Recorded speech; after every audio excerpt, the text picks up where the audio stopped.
The blood from the bear's claws was still warm on Callum Barrett's knuckles when he finally managed to shove the beast off the cliff edge, watching its massive body tumble down into the ravine below with a distant, bone-shaking crash that echoed through the mountain pass.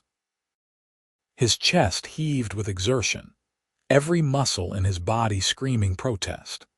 But he barely noticed because his attention was locked on the figure slumped against the rocky outcropping just a few feet away, an orc woman with skin the color of spring moss and dark hair matted with sweat and dirt, her leather armor torn in several places, revealing deep scratches that wept crimson down her muscled arms. He stumbled toward her, his legs threatening to give out beneath him, and dropped to his knees beside her, his voice rough and breathless as he asked, "Are you hurt?"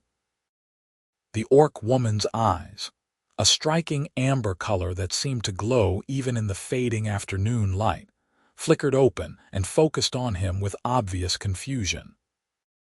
She tried to push herself up, winced, and settled back against the rock with a sharp exhale that might have been a curse in a language Callum did not understand.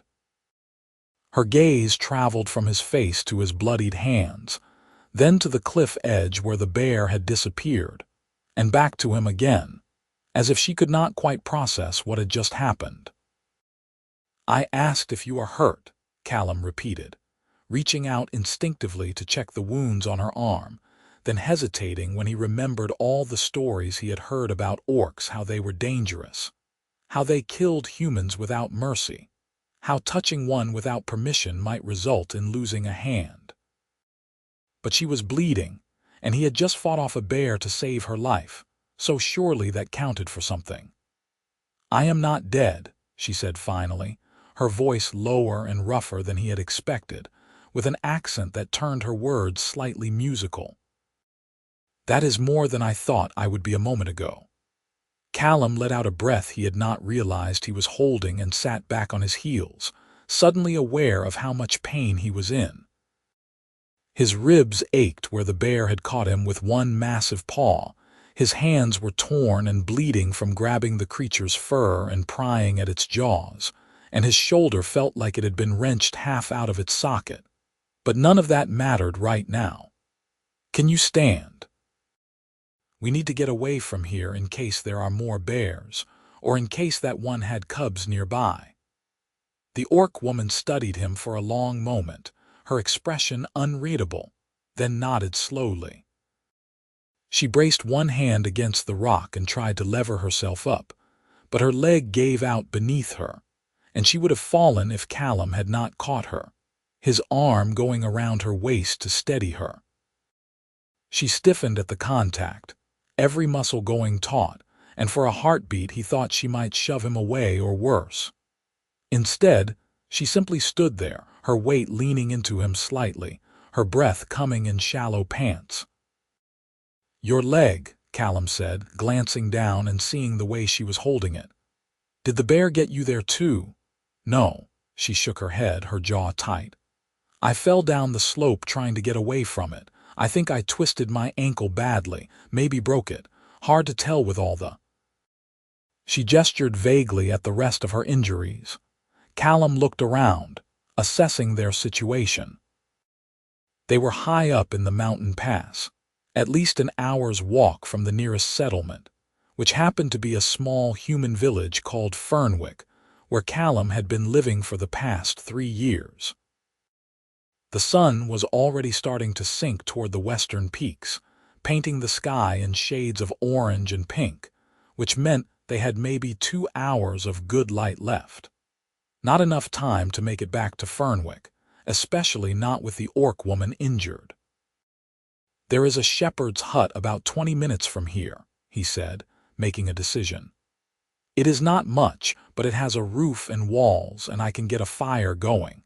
We can spend the night there and head down to the village in the morning when you have had a chance to rest." The orc woman's eyes narrowed. "You want to take me to a human village?" "No," Callum said quickly, realizing how that must have sounded. "I mean, not if you do not want to go there." "I just meant that in the morning. I can go down and get proper supplies, bandages, medicine, maybe a crutch for your leg. You can stay at the hut if you would rather. I promise I will not tell anyone about you if that is what worries you." She was silent for a moment, studying his face as if trying to determine whether he was telling the truth. Finally, she said, "Why did you save me?" It was such a strange question that Callum almost laughed, except there was nothing funny about the way she was looking at him, her expression deadly serious. "Because you were about to be killed by a bear," he said simply. "What kind of person would I be if I just stood there and watched that happen?" "A smart one," the orc woman said. "Most humans would have let me die, or helped the bear along." The bitterness in her voice made Callum's chest tighten with an emotion he could not quite name. He had heard stories about how humans treated orcs, had seen the prejudice firsthand in Fernwick, where even mentioning orcs in anything other than derogatory terms could get a person ostracized. But hearing it from her, seeing the resignation in her eyes, made it real in a way it had never been before. "Well, I am not most humans," he said quietly, "and I am not going to leave you here to bleed out or get attacked by another animal. So will you let me help you get to the hut, or are we going to stand here arguing until it gets dark and we both freeze to death?" A ghost of something that might have been a smile touched the corner of her mouth, softening the hard lines of her face. "You are stubborn." "I have been told that before," Callum admitted. He adjusted his grip on her, being careful not to put pressure on her injuries. "Lean on me. I know you are probably twice as strong as I am under normal circumstances, but right now you are hurt and I am offering, so just let me help." She hesitated, then nodded and let more of her weight rest against him. They started moving slowly, Callum taking small steps and pausing whenever she needed to catch her breath or adjust her position. It was slow going, made slower by the rough terrain, and the fact that Callum's own injuries were making every movement painful, but eventually the shepherd's hut came into view. A small stone structure with a thatched roof that had seen better days but was still intact. Callum pushed open the wooden door, which creaked loudly on its hinges, and helped the orc woman inside. The interior was dim and musty, with a dirt floor and a simple stone fire pit in the center, a few old blankets piled in one corner, and not much else. But it was shelter, and that was what mattered. He eased the orc woman down onto the blankets, then straightened up with a wince, one hand going to his ribs. "Stay there. I am going to gather some wood for a fire, and then I will see what I can do about those wounds." "You are hurt too," she said, her eyes tracking the way he was moving, the careful way he was breathing. "I will live," Callum said. "You are worse off than I am right now. Just rest." He stepped back outside before she could argue, gathering fallen branches and dead wood from the surrounding area until he had a decent pile. The physical activity helped clear his head a little, gave him time to process what had just happened. He had saved an orc's life. He had fought a bear with his bare hands to do it. And now he was going to spend the night in a tiny hut with her, this stranger who looked at him like she could not decide whether he was insane or simply stupid. When he returned to the hut, arms full of wood, he found the orc woman sitting exactly where he had left her, her back against the stone wall, her eyes closed. For a moment he thought she might have passed out, but then her eyes opened and fixed on him as he entered. "I did not run away," she said, a trace of dry humor in her voice. "I did not think you would," Callum replied, though he had not been entirely sure. He set about building a fire, arranging the wood carefully in the pit and using his flint and steel to coax a flame to life. It took a few tries, his hands shaking slightly from exhaustion and pain, but eventually the kindling caught and began to spread to the larger pieces of wood, filling the hut with warm, flickering light. With the fire going, Callum turned his attention to their injuries. He had a small pack with him, the one he always carried when he went hiking in the mountains, which contained a water skin, some dried meat, a length of rope, and a few other basic supplies. Not exactly a healer's kit, but better than nothing. "Let me see your arm," he said, moving closer to the orc woman and gesturing to the deep scratches on her forearm. She extended her arm wordlessly, watching him with that same unreadable expression. Up close, Callum could see that the wounds were not as deep as he had feared, though they were still bleeding sluggishly. He pulled out his water skin and poured some of the clean water over the scratches, washing away the worst of the blood and dirt. The orc woman did not flinch or make a sound, though the water must have stung. "I wish I had proper bandages," Callum muttered, looking around the hut for anything that might work. Finally, he pulled off his outer shirt, leaving him in just his thin undershirt, and began tearing the fabric into strips. It was not ideal, but it would have to do. "You do not have to do this," the orc woman said quietly as he began wrapping her arm. "I have survived worse." "Maybe," Callum said, focusing on his work, "but you do not have to just survive this. Not when I can help." She was silent for a moment, then said, "My name is Lorna Longstride. I think if you are going to bandage my wounds, you should at least know my name." Callum glanced up, meeting her amber eyes. "Callum Barrett, and for what it is worth, I am glad you are not dead, Lorna." Something shifted in her expression, a softening that made her look younger, less guarded. "I am glad you are not dead either, Callum Barrett. That was a very foolish thing you did, attacking that bear." "Probably," Callum agreed, tying off the bandage and moving on to examine the other scratches on her shoulder and collarbone. These were shallower, already starting to clot, so he simply cleaned them and left them uncovered. "But I did not really think about it. I just saw you in trouble and reacted. Most humans would have reacted by running away or by helping the bear finish me off," Lorna said, echoing her earlier words. "You are strange." "I get that a lot too," Callum said with a slight smile.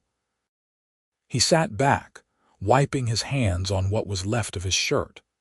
"Now, about your ankle. I am going to need to take your boot off to see how bad it is."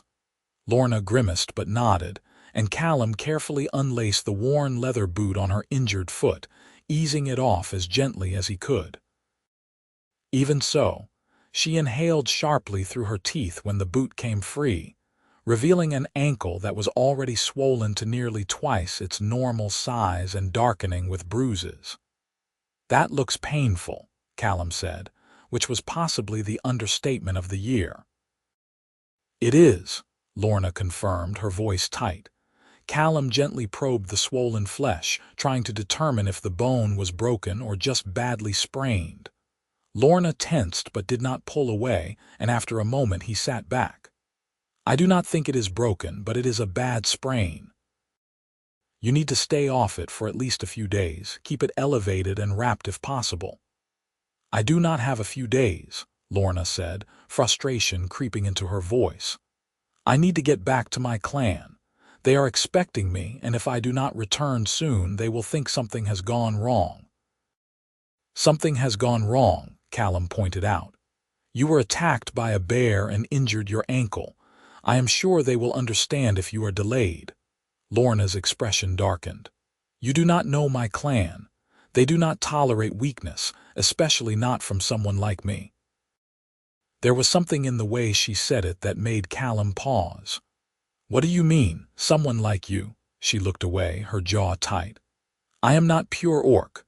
My mother was orc, but my father was half human. It makes me an outsider among my people. They tolerate me because I am useful, because I am a good hunter and tracker, but they are always looking for an excuse to cast me out. If I come back injured, weak, unable to contribute." She did not finish the sentence, but she did not need to. Callum felt a surge of anger on her behalf, at a world that would treat someone so harshly simply because of their bloodline. "That is not right," he said quietly. Right or not, it is the way things are, Lorna said, her voice flat. The world is not kind to those who do not fit neatly into one category or another. Humans hate orcs, orcs hate humans, and people like me are caught in the middle, trusted by neither side. Callum wanted to argue, to tell her that not all humans felt that way, that he certainly did not. But he knew it would sound hollow, especially when he had grown up hearing the same prejudices she was describing, had seen them in action in Fernwick and every other human settlement he had ever lived in. Instead, he said, "Well, for what it is worth, I do not care about your bloodline. You seem like a decent person to me." Lorna's eyes snapped back to his face, searching for something mockery, perhaps, or deception. Whatever she saw there must have satisfied her, because after a moment she relaxed slightly, the tension bleeding out of her shoulders. "You really are strange, Callum Barrett." "So you keep saying," Callum replied with a tired smile. He glanced out the open door of the hut, where the last of the daylight was fading into purple twilight. "We should try to get some rest. It has been a long day, and tomorrow will probably be just as long." He moved back to the fire, feeding it a few more pieces of wood to keep it burning through the night, then settled himself on the ground on the opposite side of the fire pit from Lorna, putting a respectful distance between them. His ribs protested the movement, and he could feel exhaustion pulling at him like a physical weight, but he forced himself to stay awake a little longer, keeping an eye on Lorna to make sure she was not going to collapse, or go into shock, or any of the other terrible things that could happen to someone who had been through what she had. "You should sleep," Lorna said after a few minutes, her voice soft in the dim, firelit space. "I will keep watch." "You are the one who is injured," Callum pointed out. "And you are the one who fought a bear with your bare hands," Lorna countered. "You need rest more than I do. Besides, orcs can see better in the dark than humans can. If anything approaches the hut, I will know." Callum wanted to argue, but the truth was that he was exhausted, every part of his body aching and crying out for sleep. And Lorna had a point about her superior night vision. "All right," he said finally. "But wake me if you need anything, or if you start feeling worse." "I will," Lorna promised, though something in her tone made him doubt she actually would. Callum lay down on the hard dirt floor, using his pack as a makeshift pillow, and closed his eyes. He did not expect to fall asleep quickly, not with an orc stranger at that sitting just a few feet away, not with the memory of the bear's hot breath and sharp claws still vivid in his mind. But exhaustion won out over anxiety, and within minutes he had drifted off into a deep, dreamless sleep. He woke to the smell of cooking meat and the pale gray light of early dawn filtering through the open door of the hut. For a moment he was disoriented, his body stiff and aching, and then the events of the previous day came rushing back, and he sat up quickly, wincing at the protest from his ribs. Lorna was sitting by the fire, which had been built back up to a cheerful blaze, turning a spit on which several pieces of meat were roasting. She looked up when he moved, and he saw that she looked more alert than she had the night before, though there were dark circles under her eyes that suggested she had not slept much, if at all. "You should have woken me," Callum said, his voice rough with sleep. "You needed to rest," Lorna replied simply. She pulled one of the pieces of meat off the spit and offered it to him on the end of a flat stick. "Here, you must be hungry."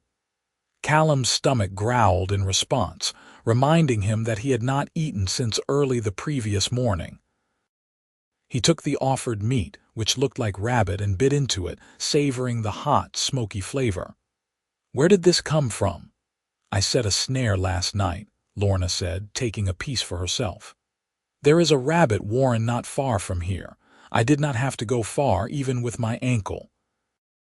"You should not have been walking on that ankle at all," Callum said, concerned. "You are supposed to be resting it. Lorna shrugged, the gesture stiff.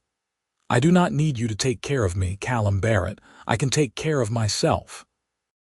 There was a defensive edge to her voice that Callum recognized, the sound of someone who had been forced to be self-reliant for so long that accepting help felt like a weakness.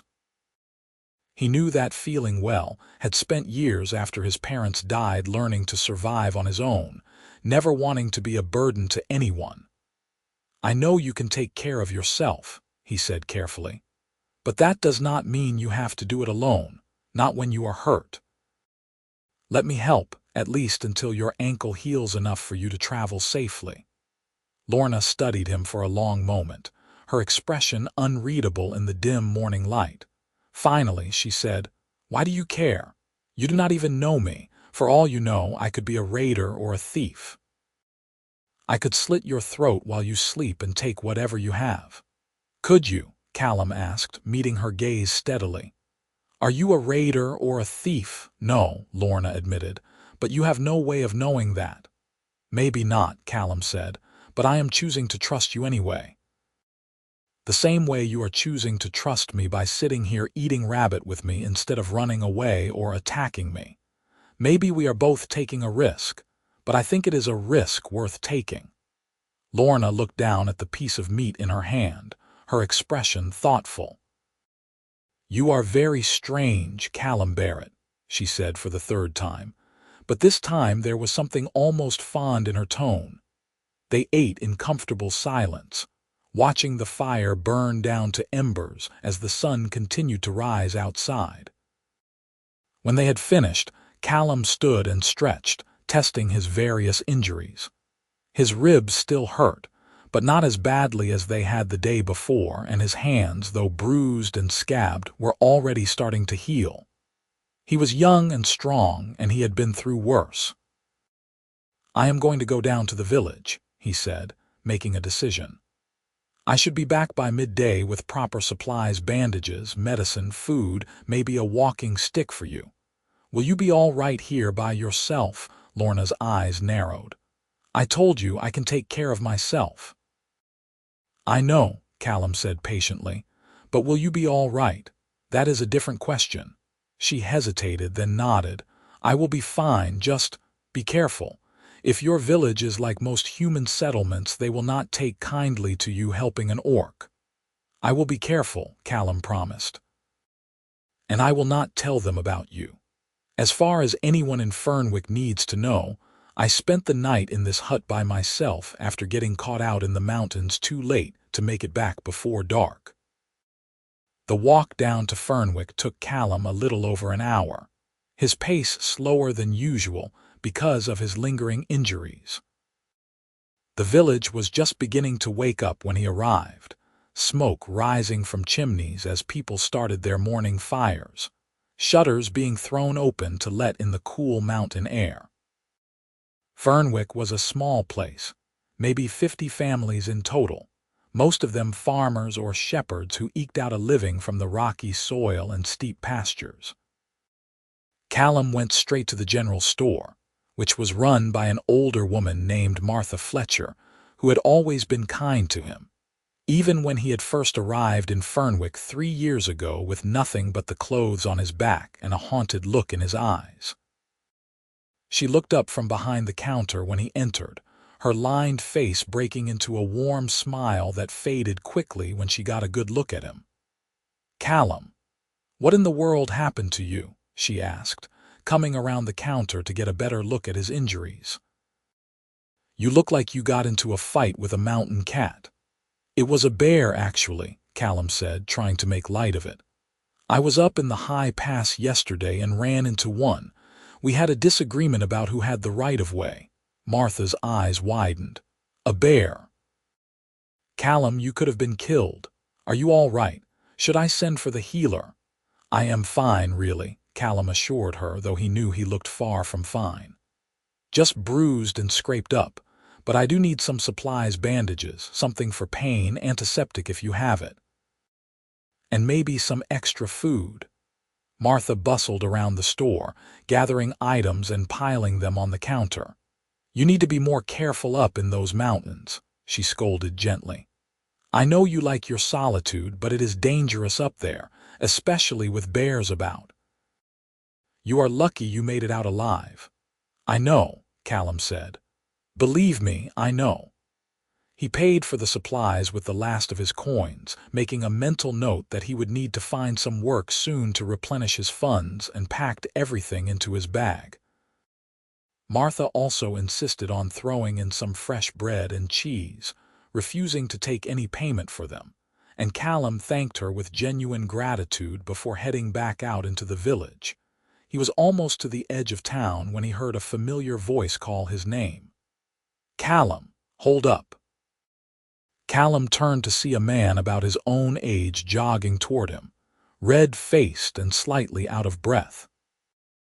His name was Connor Briggs, and he was one of the few people in Fernwick who Callum considered something close to a friend, though their relationship was mostly limited to occasional drinks at the village tavern and helping each other out with odd jobs. "Connor," Callum greeted him. "What is going on? I could ask you the same thing," Connor said, gesturing at Callum's visible injuries. "Martha just told me you fought off a bear yesterday. Are you insane?" "Apparently," Callum said dryly. "It seemed like a good idea at the time." Connor laughed, shaking his head. "You are going to get yourself killed one of these days, you know that. What were you even doing up in the high pass? There is nothing up there but rocks and danger." "I like the solitude," Callum said, which was true. "And the view is beautiful, beautiful enough to die for." Connor asked, but his tone was light, teasing. "Listen, I am glad you are all right. If you need any help with anything, let me know. Maybe I can come check on you in a day or two, make sure you are healing up properly." "I appreciate it," Callum said, and he meant it, even though the last thing he needed was Connor stumbling across Lorna at the shepherd's hut. "But I am fine, really. I just need a few days to rest and recover." Connor clapped him on the shoulder, carefully avoiding the side where Callum was bruised, and nodded. "All right, but I am serious about the offer. You do not have to handle everything on your own, you know." "I know," Callum said, feeling a pang of guilt for the deception. Connor was a good person, and he deserved honesty, but Callum could not risk telling him about Lorna. Not when the prejudice against orcs in Fernwick ran so deep. He made his way back up into the mountains, the bag of supplies heavy on his shoulder but his spirits oddly light. He found himself looking forward to seeing Lorna again, to making sure she was all right, and that realization surprised him. It had been a long time since he had cared about another person's well-being, had allowed himself to form any kind of connection. After losing his parents and his younger sister to a plague that had swept through their village when he was 19, he had closed himself off, built walls to protect himself from that kind of pain again. But there was something about Lorna that slipped past those walls, something in her directness and her stubborn pride, and the way she looked at him like she was trying to figure out if he was real or some kind of elaborate trick. He wanted to prove to her that not all humans were the enemy, that kindness existed even in a world that seemed determined to stamp it out. When he reached the shepherd's hut, he found Lorna sitting outside in the morning sun, her injured leg propped up on a flat rock, her face tilted up toward the sky. She opened her eyes when she heard his footsteps, and something that might have been relief flickered across her features before she schooled them back into neutrality. "You came back," she said, as if she had not quite believed he would. "I said I would," Callum replied, settling down beside her and pulling out the supplies. "Did you think I was going to abandon you?" "I have learned not to expect much from people," Lorna said, but there was no bitterness in her voice this time, just a kind of weary acceptance. Callum spent the next hour tending to both their injuries properly, using the clean bandages and antiseptic to dress Lorna's wounds, and then his own. He also fashioned a rough splint for her ankle out of 2 straight branches and the length of rope from his pack, wrapping it carefully to provide support. Lorna watched him work with a mixture of curiosity and something else he could not quite identify. "You are good at this," she observed. "Did you train as a healer?" "No," Callum said, tying off the splint. "But I have had to patch myself up more times than I can count. You learn a few things when you spend a lot of time alone in the wilderness." "Is that why you are here?" Lorna asked. "In these mountains, living by yourself? Are you running from something?" It was such a direct question that Callum almost laughed. He had grown used to the polite circumspection of human conversation, the way people danced around personal topics. Lorna's bluntness was refreshing, even if the question itself made his chest tighten. "Maybe," he admitted. "I lost my family a few years ago, my parents and my little sister.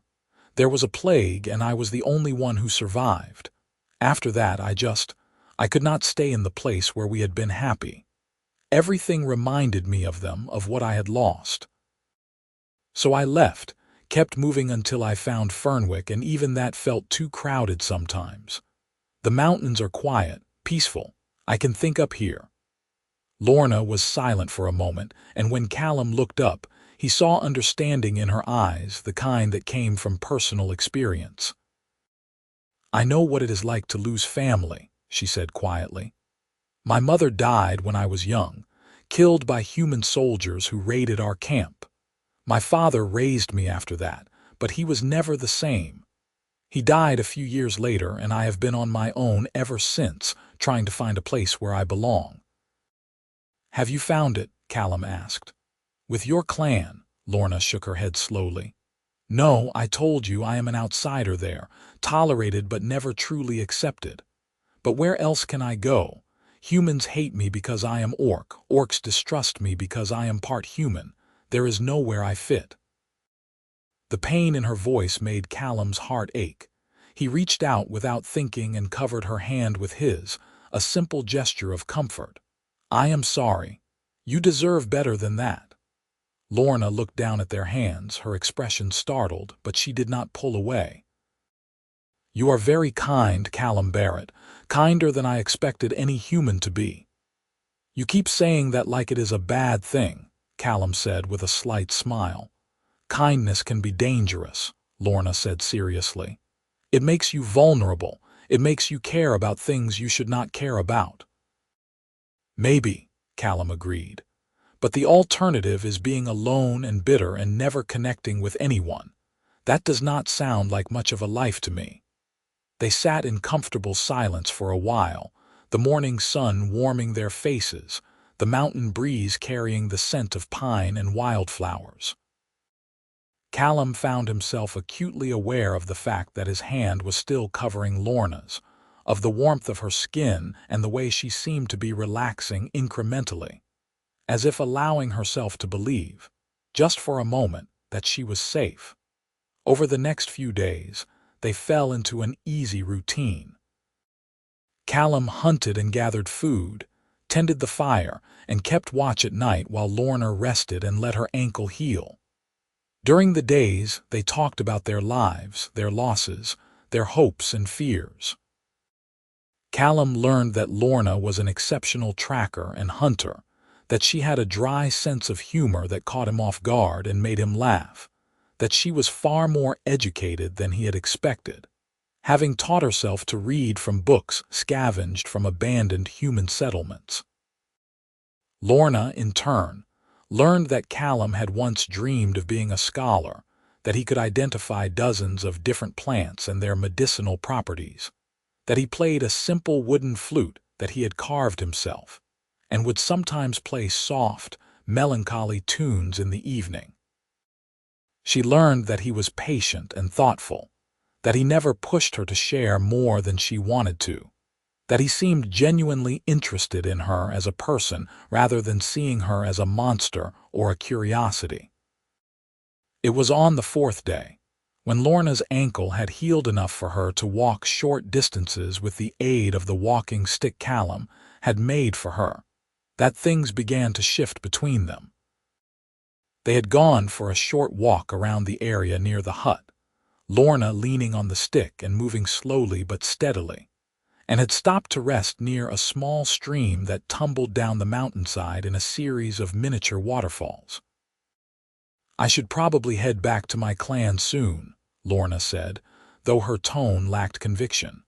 "My ankle is healing well. I should be able to travel in another day or two." Callum felt an unexpected pang of disappointment at the thought of her leaving. Over the past few days, he had grown accustomed to her presence, to the sound of her voice and the way she challenged his ideas and made him see the world from a different perspective. The thought of the hut being empty again, of going back to his solitary existence, felt suddenly unbearable. "You do not sound very enthusiastic about it," he observed carefully. Lorna was quiet for a long moment, staring at the rushing water. "I am not," she admitted finally. "Going back to the clan means going back to being an outsider, to constantly proving myself, to knowing that one misstep could mean exile or worse. But what choice do I have? You could stay here," Callum heard himself say, the words out before he had fully thought them through. "Not in the hut, obviously, but in the area. There is plenty of game in these mountains, plenty of places to make a camp. You would not have to go back to a place where you are not valued." Lorna turned to look at him, her amber eyes searching his face. "And what would you get out of such an arrangement?" "Maybe I am tired of being alone," Callum said honestly. "Maybe I like having someone to talk to, someone who understands what it is like to not quite fit anywhere. Is that so hard to believe?" "Yes," Lorna said, but there was no heat in the word. "Because in my experience, people always want something. There is always a price." "The price is that you have to tolerate my company," Callum said lightly, "and maybe occasionally share your rabbit stew with me. That is it." "I am not asking you to owe me anything, Lorna. I am asking you to consider that you have options, that you do not have to go back to a place that makes you unhappy." Lorna looked away, but not before Callum saw the shimmer of moisture in her eyes. "Why do you care?" she asked, her voice barely above a whisper. "Why does it matter to you whether I am happy or not?" It was a good question, and Callum took a moment to consider his answer. The truth was complicated, tangled up with his own loneliness and grief, and the unexpected connection he felt to this orc woman who had stumbled into his life by way of a bear attack. But beneath all of that was something simpler, something fundamental. "Because you deserve to be happy," he said simply. "Because you are brave and strong and kind, and you deserve to be somewhere that sees those things instead of just focusing on your bloodline. And because I think I would miss you if you left." The confession hung in the air between them, raw and honest, and Callum found himself holding his breath, waiting for Lorna's response. She turned back to face him, and there were definitely tears now, tracking down her green cheeks, though her expression was fierce rather than sad. "You are going to get hurt," she said, but it sounded almost like a warning, like she was trying to protect him from something. "Caring about me, being kind to me, it will only bring you trouble. Your village will find out eventually, and they will turn on you. Or my clan will discover where I am, and they will come for me, and you will be caught in the middle. Nothing good can come of this." "Maybe," Callum said. "But maybe the risk is worth it. Maybe having something real, even if it is complicated and dangerous, is better than being safe and alone." He stood and offered her his hand, not to help her up but just as a gesture of connection, of choice. "Stay," he said simply. "At least for a while, see how it goes. If it does not work out, you can always leave. But give it a chance. Give us a chance." Lorna stared at his outstretched hand for a long moment, and Callum could see the war playing out behind her eyes, the desire to accept warring with years of self-protection and learned distrust. Finally, slowly, she reached out and took his hand, her grip warm and strong. "All right," she said quietly. "I will stay. For a while." The smile that spread across Callum's face was impossible to contain, and he saw an answering smile tug at the corners of Lorna's mouth, transforming her features from guarded to almost radiant. They stood there by the stream, hands clasped, and Callum felt something shift in his chest, something that had been locked away for years beginning to thaw. They made their way back to the hut, and over the next week, they began the process of turning Lorna's temporary refuge into something more permanent. Callum helped her find a good spot for a more substantial camp, about 15 minutes from the shepherd's hut, a small clearing sheltered by tall pines with access to fresh water and good sight lines in all directions. Together, they built a lean-to structure using fallen logs and pine boughs, creating a space that was protected from the elements but could be abandoned quickly if necessary. During this time, Callum continued to make trips down to Fernwick for supplies, carefully maintaining his story about recovering from the bear attack and spending time alone in the mountains to heal. He knew he was playing a dangerous game, that the longer he spent with Lorna, the harder it would be to keep her presence a secret, but he could not bring himself to care. For the first time since his family had died, he felt alive again, felt like he had a purpose beyond simple survival. Lorna, too, seemed to be changing. The hard edges of her defensive walls were slowly crumbling, revealing someone who was surprisingly gentle beneath the tough exterior, someone who laughed easily once she felt safe enough to let her guard down, someone who was fiercely loyal and protective of the few people she allowed into her life. She taught Callum how to track animals by the smallest signs, a bent blade of grass, a barely visible print in the dirt, and he taught her about the medicinal plants that grew in the high mountain meadows, the ones his mother had once shown him before the plague had taken her. They spent their evenings by the fire, talking about everything and nothing, and Callum found himself looking forward to these conversations more than anything else in his day. He learned that Lorna loved stories, particularly ones about brave heroes and impossible quests, and he dug deep into his memory to recall all the tales his father had told him as a child. In return, Lorna shared orc legends, stories of great warriors and wise shamans, of the old days before humans and orcs had become enemies. It was during one of these evening conversations, about a month after the bear attack, that Callum first realized he was falling in love with her. They had been talking about their dreams for the future, the kind of light-hearted speculation that felt safe because neither of them really believed in it. And Lorna had said something about wishing she could have a real home someday, a place where she did not have to constantly look over her shoulder. "You could," Callum had said. "Have a real home, I mean. Why not here?" Lorna had given him a look that was half amused, half sad. "Because I am an orc, Callum. Because even out here in the wilderness I am not truly safe. Because there is nowhere in this world where someone like me can just exist without it being a problem for someone." "Then we will make somewhere," Callum had said fiercely. "We will build a home that is ours, where it does not matter what anyone else thinks. Where you can just be Lorna, and I can just be Callum, and the rest of the world can go hang." Lorna had stared at him, her eyes wide with surprise and something else, something that looked like hope. "You really mean that?"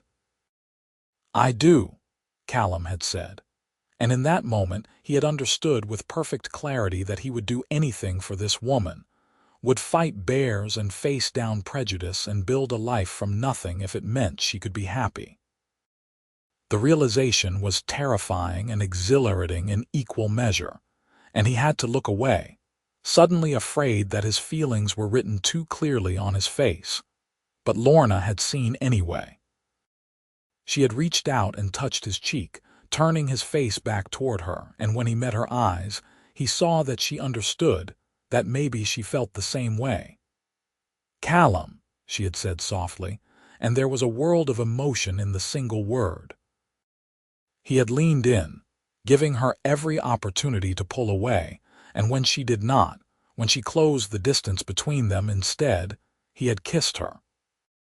It was gentle and tentative at first, a question rather than a demand, but when Lorna's hand slid up to curl around the back of his neck, pulling him closer, it deepened into something more. She tasted like wood smoke and the wild herbs they had cooked with dinner, and kissing her felt like coming home, like finding something he had not even known he was searching for. When they finally pulled apart, both breathing hard, Lorna rested her forehead against his, her eyes closed. "This is a mistake," she whispered, but there was no conviction in her voice. "Probably," Callum agreed, his hand coming up to tangle in her dark hair. "But I do not care." "Neither do I," Lorna admitted and kissed him again. From that night on, their relationship shifted into something deeper, more intimate. They were careful not to let their guard down completely. Lorna still spent most nights at her own camp, not wanting to risk being discovered by any villagers who might wander up from Fernwick. And Callum continued to maintain his cover story about spending time alone in the mountains. But they saw each other every day, and the time they spent together was charged with an intensity that made even simple tasks feel significant. They fell into the rhythm of a life together, hunting and gathering as a team, cooking over shared fires, stealing kisses in the shelter of the pine trees. Callum had never been happier, and he could see the same transformation in Lorna, the way she smiled more readily now, the way she had stopped flinching at every unexpected sound, the way she sometimes looked at him like he was the best thing that had ever happened to her. But their idyll could not last forever, and the first crack appeared on a crisp autumn morning when Callum was coming back from Fernwick with a fresh supply of flour and salt. He had just reached the edge of the village when Connor Briggs stepped out from behind a building, his expression troubled. "Callum, can I talk to you for a minute?" Connor asked, his voice low. "Of course," Callum said, though he felt a prickle of unease. "What is going on?" Connor glanced around, making sure they were alone, then said, "There have been some strange reports lately.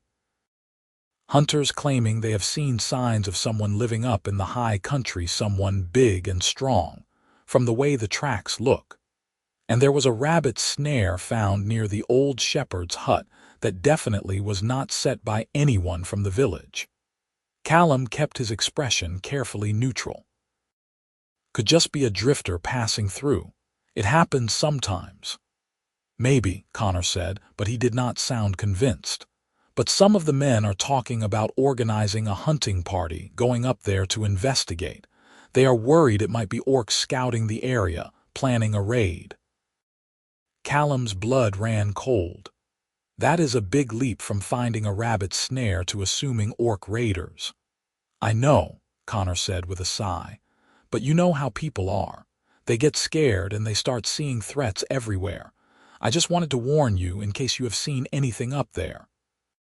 If there is someone in the mountains, friendly or not, they should probably know that a bunch of armed villagers are going to be coming through soon." "Thanks for the warning," Callum said, his mind already racing ahead, planning. "I will keep an eye out." Connor nodded, clapped him on the shoulder in a gesture of friendship, and headed back into the village.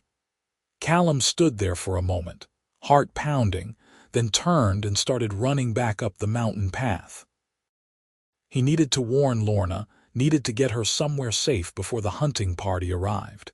He found her at her camp, sharpening her hunting knife with a whetstone, and the moment she saw his face, she was on her feet, hand going to the knife automatically.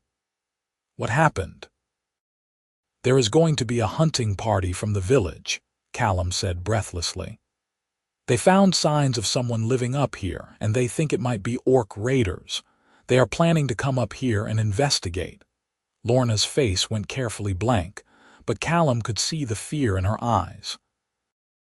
"How long do I have?" "I do not know. Maybe a day, maybe less. Connor said they were organizing it." "Then I need to leave," Lorna said, already moving to gather her few possessions. "If they find me here, they will kill me. And if they find out you have been helping me, they will do the same to you." "No," Callum said, catching her arm. "No, we will figure something out. Maybe we can hide you somewhere they will not look or lead them away from this area." "Callum, be realistic," Lorna said, pulling free of his grip.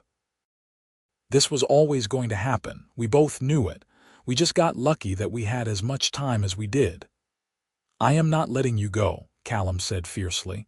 "Not like this. Not when we have just found each other." Lorna cupped his face in her hands, her expression unbearably sad. "You do not have a choice. If I stay, people will get hurt. Maybe you, maybe innocent villagers who are just scared. I cannot be responsible for that. And I cannot be responsible for sending you away to a clan that does not value you, or worse, sending you out into the wilderness alone," Callum argued. "Please, Lorna, let me help. Let us find a solution together." Lorna closed her eyes, warring with herself, and Callum held his breath, waiting. Finally, she said, "There is one option. It is risky and it might not work, but it is the only thing I can think of that does not end with one of us dead." "Tell me," Callum said. "We go to my clan," Lorna said. "We tell them what happened, how you saved my life, how you helped me when you did not have to. We ask for sanctuary, for protection. If the clan elders agree, they can help us disappear properly, in a way that the villagers will never find us. And if they refuse—" She swallowed hard.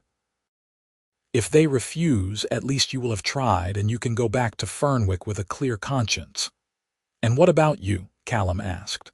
"What happens to you if they refuse?" "The same thing that was always going to happen," Lorna said quietly.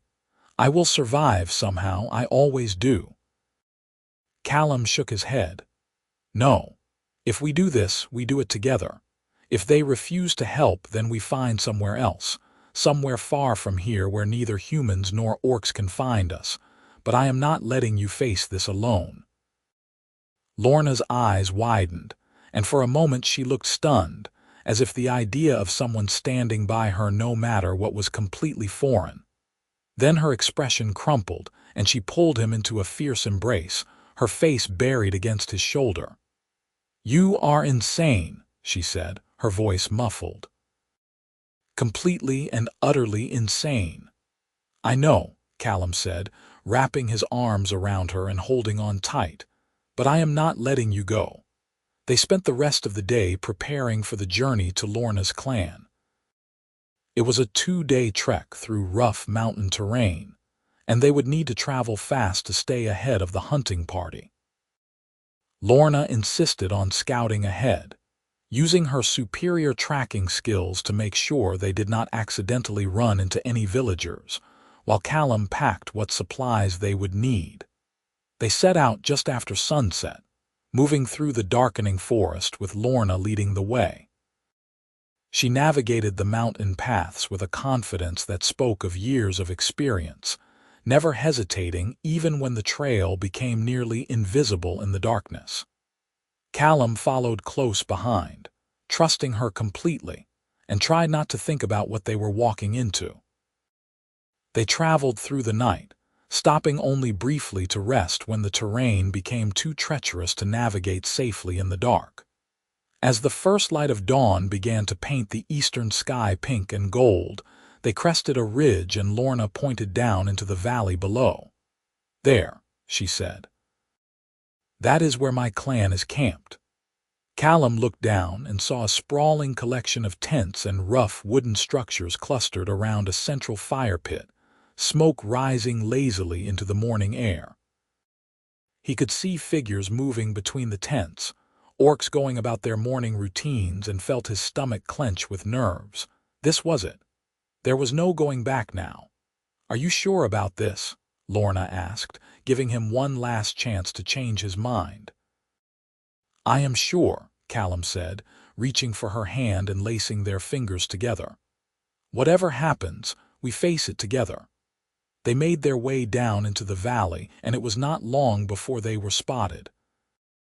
A group of orc warriors came out to meet them, their expressions ranging from surprise to suspicion to outright hostility when they saw Callum. Lorna stepped forward, placing herself between Callum and the warriors, and spoke in the orcish language, a guttural, rhythmic tongue that Callum did not understand, but found oddly beautiful. The lead warrior, a massive male with scars crisscrossing his arms and face, responded in the same language, his tone sharp and demanding. Lorna replied calmly, gesturing to Callum and then to herself, clearly explaining what had happened. The conversation went back and forth for several minutes, with other orcs gathering to watch, until finally the lead warrior grunted something that might have been a scent and gestured for them to follow. They were led through the camp toward the largest of the structures, a long wooden hall with a thatched roof and carved posts flanking the entrance.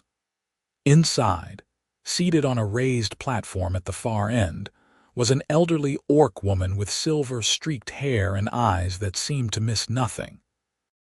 She watched their approach with an expression of cool evaluation, and when they stopped before her, she spoke in heavily accented but understandable Common. "Lorna Longstride, you return after many weeks with a human in tow and a tale to tell, I suspect. Speak." Lorna bowed her head respectfully, then launched into the story of the bear attack, Callum's rescue, and the weeks they had spent together in the mountains. She spoke honestly about her injuries, about Callum's kindness, about the decision to come here when they realized the human village was mounting a hunting party. She did not mention their relationship, Callum noticed, keeping the focus on the practical aspects of their situation. When she finished, the elderly orc woman who Lorna had addressed as Elder Karga sat back and regarded them both thoughtfully. "This human saved your life at great risk to his own," she said finally. "That is not a small thing, but bringing him here endangers the entire clan. If his people come looking for him, they will find us as well. Then help us disappear properly," Lorna said. "There are places in the deep mountains where no one goes, human or orc. We could make a life there, far from both our peoples. You would abandon your clan." Elder Karga asked, her tone unreadable. "What clan?" Lorna said, and there was bitterness in her voice now. "I have never truly been part of this clan, Elder. You know it as well as I do. I am tolerated, but I am not wanted. The only reason I stayed was because I had nowhere else to go. Now I do." A ripple of murmurs went through the gathered orcs, but Elder Karga silenced them with a raised hand. Her gaze shifted to Callum, assessing him with an intensity that made him want to squirm. "And you, human, you would give up your own people, your village, your life, for this orc woman?" "Yes," Callum said without hesitation. "She is worth more than all of that combined." Elder Karga's eyebrows rose slightly, and something that might have been approval flickered in her eyes. She looked back at Lorna, then at Callum, then sighed heavily. "You are both fools," she said, but there was no real heat in the words. "But perhaps the world needs more fools willing to cross the boundaries others have drawn. Very well. The clan will help you, but on 2 conditions." "Name them," Lorna said. "First, you must leave immediately and not return," Elder Karga said. "I cannot have the rest of the clan thinking they can form attachments to humans without consequence. Your leaving must be final." Lorna nodded slowly. "And the second condition," Elder Karga's expression softened slightly. "You must promise to be happy, child. You have suffered enough for your mixed blood. If you have found someone who sees you for who you truly are, do not let that go. Build a life together that is worth the risks you are taking." Lorna's eyes shimmered with tears, and she bowed deeply. "Thank you, Elder. I promise." The rest of the day was a flurry of activity.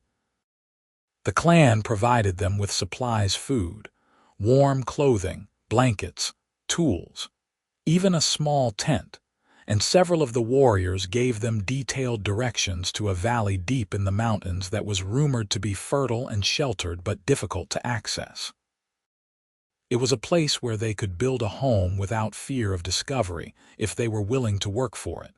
As they were preparing to leave, a young orc female approached Lorna, her expression hesitant. "Lorna, I just wanted to say goodbye, and to say that I think you are very brave for doing this." Lorna smiled, genuine warmth in her expression. "Thank you, Nara, that means a great deal." "Will we ever see you again?" Nara asked. "I do not know," Lorna said honestly, "but I hope so, someday when the world is a little kinder." They left the clan's camp in the late afternoon, laden with supplies and with directions carved into a piece of bark that the lead warrior had given them. As they climbed back up the valley and into the high mountains, Callum looked back once and saw the clan watching them go, silhouetted against the setting sun. "Do you regret it?" he asked Lorna quietly. "Leaving them?" "No," Lorna said without hesitation. "They were never really mine to begin with, but you are, and that is worth everything." The journey to the hidden valley took another 3 days of hard travel, following narrow paths that sometimes seemed more suitable for mountain goats than people. But finally, on the evening of the 3rd day, they emerged from a narrow pass and found themselves looking down at the most beautiful place Callum had ever seen. The valley was small, maybe a mile across, ringed by steep mountains that would make it nearly impossible to find unless you knew exactly where to look. A crystal-clear stream ran through the center, and the valley floor was covered in lush grass and wildflowers. There was a small grove of fruit trees near the stream, probably grown from seeds carried by birds, and plenty of timber from the pines that grew on the lower slopes. "This is it," Lorna breathed, her eyes wide with wonder. "This is where we could build a home." They spent the next weeks working from dawn to dusk, building a small cabin near the stream with timber cut from the surrounding forest. It was hard work, exhausting and sometimes frustrating, but it was also deeply satisfying to see the structure take shape, to know that they were creating something that was entirely theirs. Callum taught Lorna the carpentry skills his father had taught him, and she showed him how to weave pine boughs into waterproof roofing. As autumn turned to winter, they finished the cabin just in time to escape the first major snowfall. It was a simple structure, just one large room with a fireplace and a sleeping loft, but it was warm and solid and theirs. They spent the long winter evenings by the fire, talking and laughing and making plans for the spring when they would plant a garden and start building furniture. It was during one of these evenings, with snow falling softly outside and the fire crackling cheerfully, that Callum gathered his courage to say what he had been feeling for months. "Lorna," he said, taking her hand in his. "I know we have only known each other for a few months, and I know our situation is complicated and uncertain. But I need you to know that I love you, completely and absolutely. You are the best thing that has ever happened to me, and I want to spend the rest of my life with you, if you will have me." Lorna stared at him, her amber eyes reflecting the firelight, and for a moment he was afraid he had said too much too soon. But then her face broke into the most radiant smile he had ever seen, and she pulled him into a kiss that left him breathless. "I love you too," she said when they finally parted. "And yes, I will have you, for the rest of our lives and beyond if such things are possible." They married themselves that night, speaking vows to each other by firelight with no witnesses but the mountains and the stars. There was no priest or official ceremony, no guests or celebration, but it did not matter. What mattered was the promises they made to each other to love and support and protect, to build a life together in defiance of a world that said they should not exist. Spring came slowly to the high valley, but when it arrived, it was glorious. They planted their garden, the seeds they had brought from the clan taking root in the rich soil. Callum built furniture and carved decorations for their home, while Lorna hunted and foraged and tanned hides to make clothing and blankets. They fell into a rhythm of life that was simple but deeply fulfilling, each day bringing new challenges and new joys. One evening in late spring, as they sat outside watching the sunset paint the mountains in shades of purple and gold, Lorna rested her head on Callum's shoulder and said, "Do you ever wonder what would have happened if you had not fought that bear? If you had just walked away?" "All the time," Callum admitted. "But then I remember that fighting that bear brought me here to you, to this life, and I know I would do it again in a heartbeat. Every moment of fear, every risk we took, it was all worth it for this." "You saved me," Lorna said softly. "Not just from the bear, but from a life where I never really belonged anywhere. You gave me a home, Callum. A real home, not just a place to survive, but a place to live and love and be happy." "We saved each other," Callum corrected gently. "You taught me that it was possible to care about someone again after I thought I had lost that ability forever. You gave me a reason to fight, to build, to hope for a future. We are better together than we ever were apart." Lorna turned to look at him, her eyes shining with tears that were purely happy this time. "Promise me something." "Anything," Callum said. "Promise me that no matter what happens, no matter what challenges come our way, we will face them together. That we will never give up on each other or on the life we are building here." "I promise," Callum said, sealing it with a kiss. "Together always." As the years passed, their little valley became a true home. They expanded the cabin, adding a second room and a proper workshop. Their garden flourished, providing more food than they could eat, and they began preserving the excess for the winter months. They added chickens and later a pair of goats, building a small barn to house them. The prejudice and hatred of the outside world seemed very far away in their hidden valley, though they never forgot the reasons they had to hide. Sometimes, on clear nights, they would climb to the highest point in the valley and look out at the distant lights of human settlements, wondering if anyone still remembered the orc woman and the human man who had disappeared into the mountains. But those moments of wondering were fleeting, easily pushed aside by the simple, profound joy of the life they had built together. 3 years after they arrived in the valley, Lorna gave Callum the news that they were expecting a child. The pregnancy was not easy. Lorna's mixed heritage meant that carrying a half-human, quarter-orc child came with complications that neither of them had anticipated, but they faced each challenge together, just as they had promised. Their daughter was born on a warm summer evening, with Callum acting as midwife and Lorna being far braver than he could have imagined. The baby was small and perfect, with her mother's green-tinged skin softened to a pale olive tone, her father's dark hair, and tiny nubs on her lower jaw that might someday grow into small tusks. "She is beautiful," Callum said, tears streaming down his face as he held his daughter for the first time. "She is ours," Lorna said, exhausted but glowing with happiness. "What should we call her?" They named her Alara after Callum's sister, and she became the center of their world. Watching her grow and learn and explore the valley was a joy beyond anything either of them had experienced. She was a happy child, curious and fearless, and she seemed to embody the best qualities of both her parents. As Alara grew, Callum and Lorna taught her everything they knew: how to track animals and identify plants, how to build and create and fix things, how to read and write and think critically.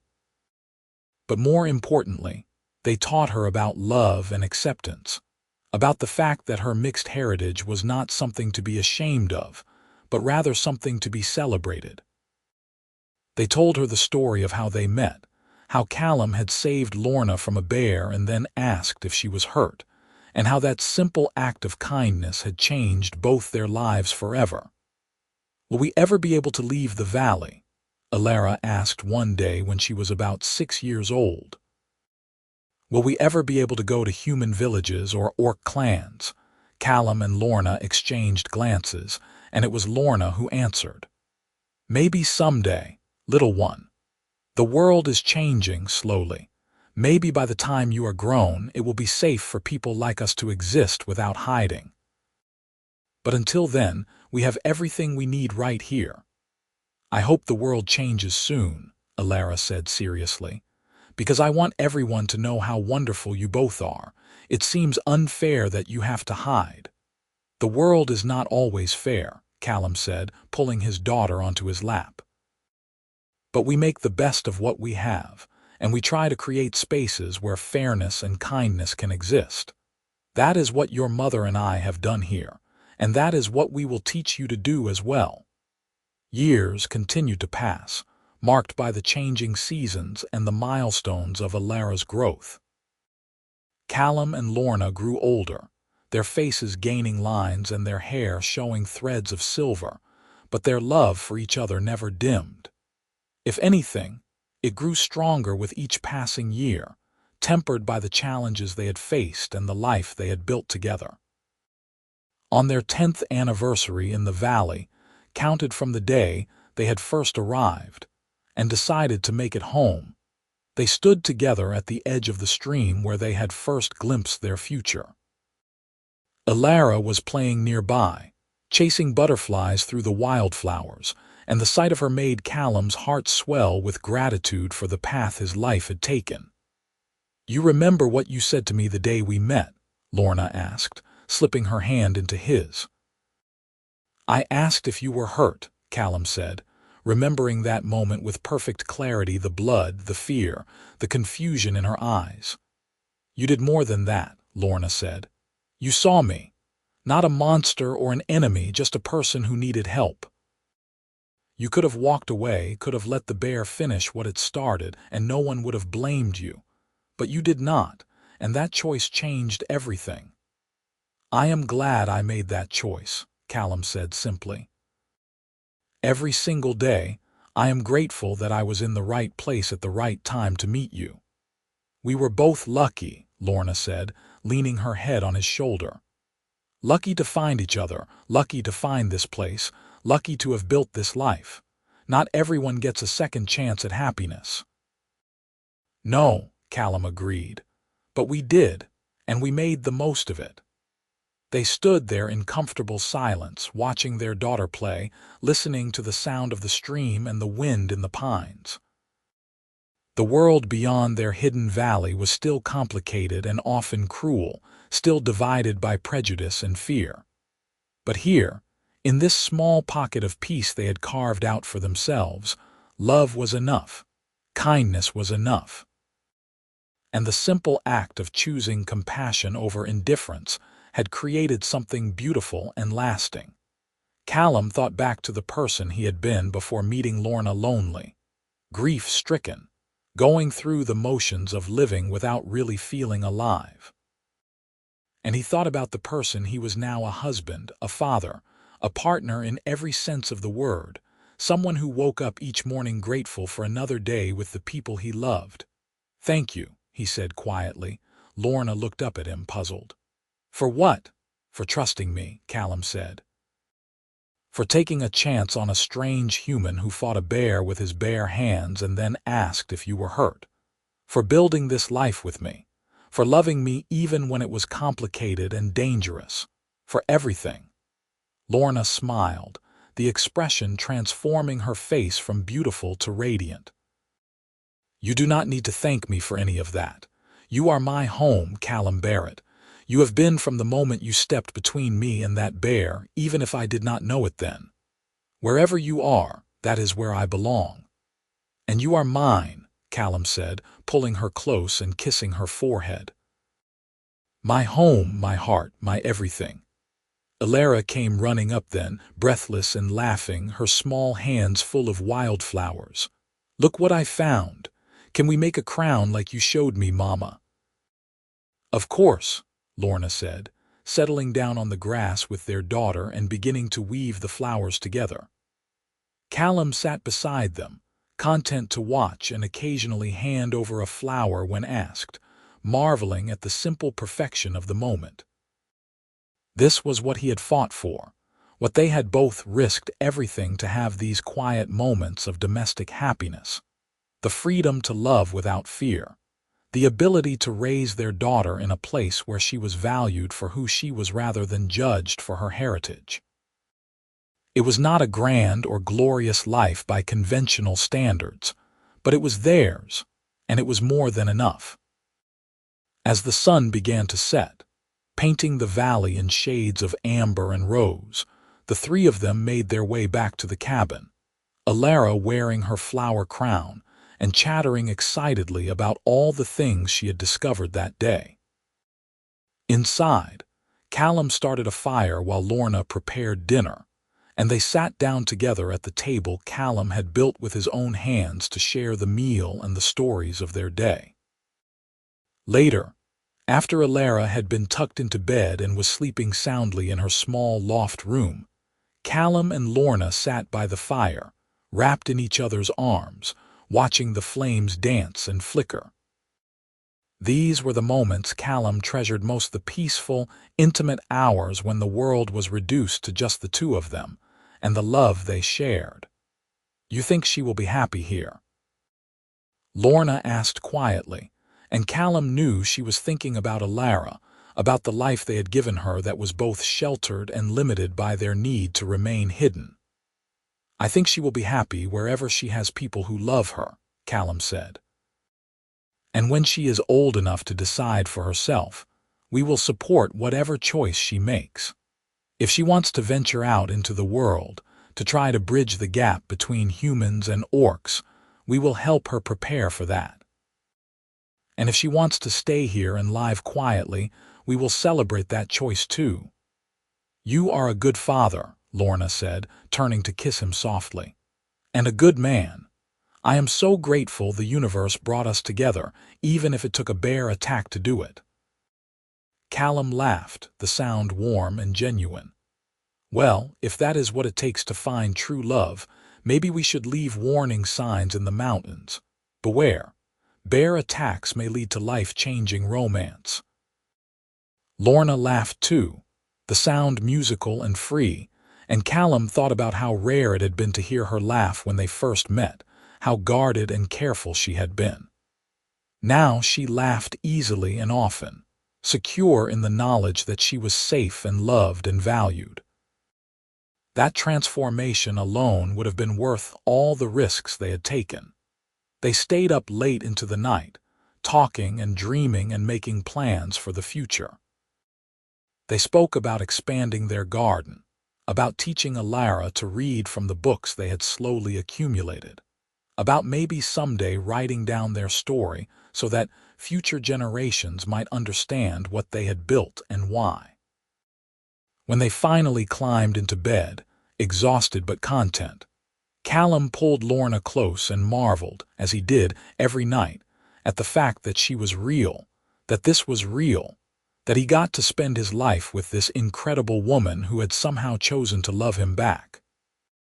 "Good night, my fierce warrior," he murmured against her hair. "Good night, my brave fool," Lorna replied, her voice already drowsy. "Thank you for fighting that bear." "Anytime," Callum said with a smile, and meant it. He would fight 1,000 bears if it meant keeping this life, this love, this perfect imperfect family they had created against all odds. Outside, the wind whispered through the pines and the stream sang its eternal song. And in their hidden valley, far from the prejudice and fear of the outside world, two people who should never have met continued to build a life together that proved love could transcend any boundary. And they lived happily ever after, not because their story was free of challenges or difficulties, but because they faced everything together with courage and compassion and an unwavering commitment to each other. The bear attack that had brought them together became a legend in their family, A story told and retold to remind them that sometimes the most fearsome challenges bring the greatest blessings, and that asking someone if they are hurt, truly caring about the answer, can change the course of two lives forever. In the years that followed, their valley remained a sanctuary, their love remained strong, and their family grew in happiness and harmony.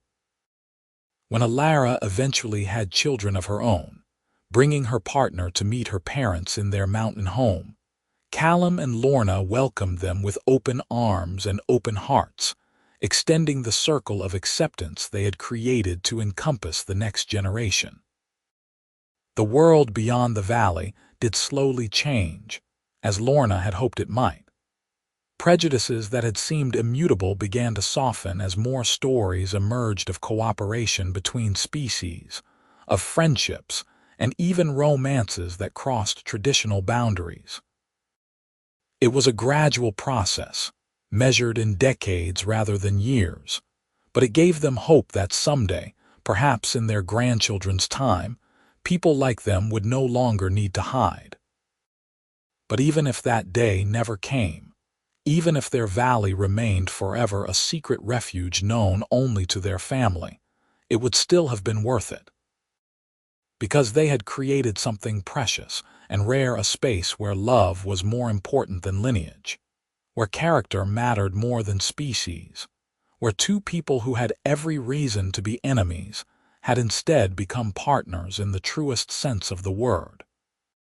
Callum never regretted the choice he made that day on the mountain pass, when he saw an orc woman being attacked by a bear and decided to intervene rather than walk away. That split-second decision had given him everything that mattered: love, family, purpose, and a life rich with meaning, even if it was lived in isolation from the wider world. And when he was old and gray, sitting on the porch of the cabin he had built with his own hands, watching his grandchildren play in the meadow where he and Lorna had once dreamed of the future, he would think back to that moment and smile. He would remember the blood on his hands, the fear in Lorna's eyes, and the simple question he had asked. "Are you hurt?" Such a small thing, really.